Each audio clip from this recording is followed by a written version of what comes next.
नेपाल सरकार घोषणा यागु भ्रमण वर्ष 2020 सुरु जुलन नेपाल प्रमुख पर्यटकीय क्षेत्र थासा आवश्यक कथा भौतिक पूर्वाधार इले निर्माण जुया चुंगु खनेमदु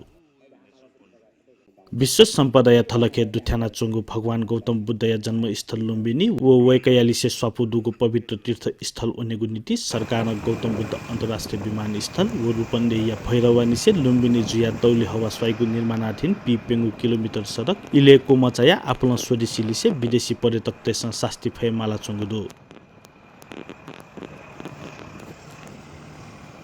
उगु थाया सदक या स्थल उन्नति या नीति भैरवाया बुद्ध चोक निसे विमानस्थल तक खुगुलेन विमानस्थल निसे लुम्बिनी तक पेंगुलेन व लुम्बिनी निसे तौली हवा तक निगुलेन देखेको योजना कथा निर्माण जुया चंगुदु अथे थुगु लागा लागु ताया निर्माण धासा अल्पत्र अवस्था लाना चंगुदु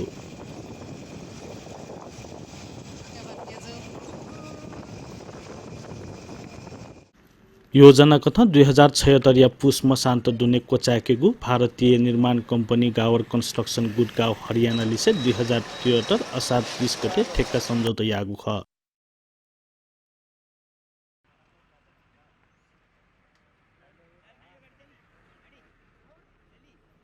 थुगु सडक निर्माण या ज्या तीव्रता क्याम फुगुली हिया निथ दुर्घटना अपया चंगु दुसा वा वैबले थ्याच वा मवैबले धुब वया स्थानीय लिसे सवारी चालक त आजित जुया चंगुदु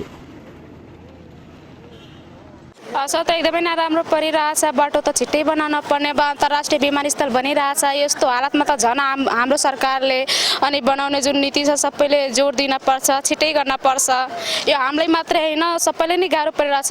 आउँदा जाँदा सबै मुखभरि धुलै धुलो हुन्छ अब यति हो मेरो प्रब्लम हो सबभन्दा समस्या बाटोले भयो भने केही न केही सुधार हुन लाग्छ मलाई बाटोले गर्दा यो पानी पर्छ अनि एक्सिडेन्टहरू बढी हुन्छन् अनि धुलो पनि भइरहेछ अहिले हुसोको बेला छ अब गाडी नदेख्दाखेरि सबभन्दा समस्या त्यो हुसोले छ अनि त्यसले बाटोले गर्दा यो आउने जाने पाहुनाहरूलाई धेरै नै गाह्रो भइरहेछ प्रदेश ल्यापासिया मुख्यमन्त्री शंकर पोखरेलले कथा भैरवानीसे लुम्बिनी स्वाईगु सडक केन्द्र सरकारिया माट हटे निर्माण जुया चुंगुली भ्रमण वर्ष अवधि दुने कोचाके मफैगु थका गैर जिम्मेवार उत्तर बिया दिगुदु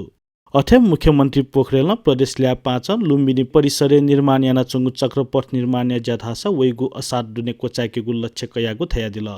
के छ भन्दाखेरि निर्माणको प्रक्रियामा छ अब हामी आशावादी हुनुपर्छ एक वर्षभित्र चाहिँ लुम्बिनी क्षेत्रको पूर्वाधारहरू खास गरी सडक निर्माणको काम चाहिँ सम्पन्न हुन्छ केन्द्र सरकारले लुम्बिनी भैरवादेखि चाहिँ लुम्बिनीसम्मको सडक निर्माणको काम अगाडि बढाएको छ भने यहाँ लुम्बिनी पेरिफेरीको चक्रपथ निर्माणको काम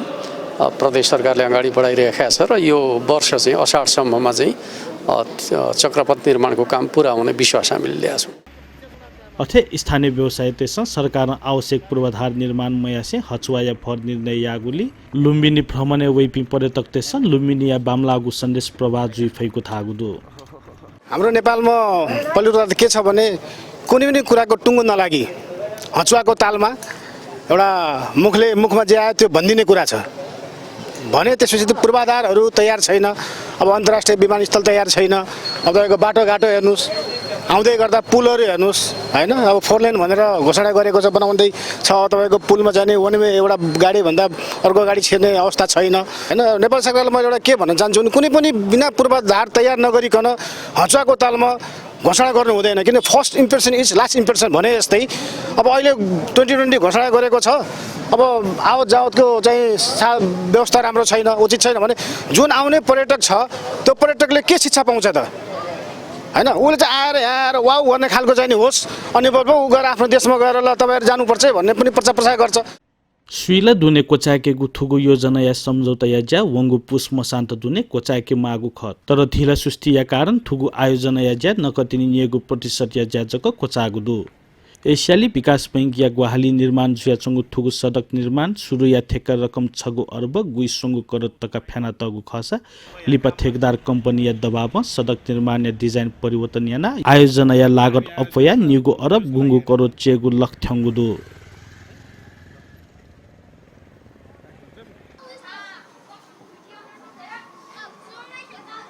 नेपाल मण्डल टेलिभिजन नीति क्यामेरा पर्सन रिक्की महर्जन लिसे टिभी जर्नलिस्ट राकेश खड्गी रूपन्देही।